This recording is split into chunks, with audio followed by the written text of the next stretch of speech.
আমরা এখন বর্তমানে উপস্থিত আছি মাইক্রোপ্রসেসর অ্যান্ড ইন্টারফেসিং ল্যাবে। তো মাইক্রোপ্রসেসর যেটা মূলত হচ্ছে অ্যাসেম্বলি ল্যাঙ্গুয়েজের মাধ্যমে কাজ করে।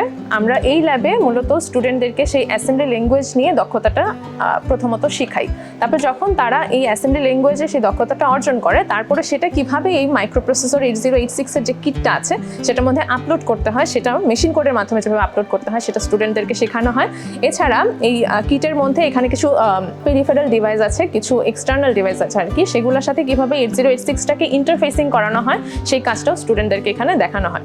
তো এই ল্যাবের মাধ্যমে স্টুডেন্টরা মূলত থিওরি ক্লাসে যেগুলো পড়ে আসে সেগুলো কিভাবে বাস্তবে এখানে প্রোগ্রামটা করতে হয় এবং 8086 এর কিটের মধ্যে সেটাকে কিভাবে রান করাতে হয় সেই জিনিসটা স্টুডেন্টরা এখান থেকে এই ল্যাব থেকে শিখে যেতে পারে।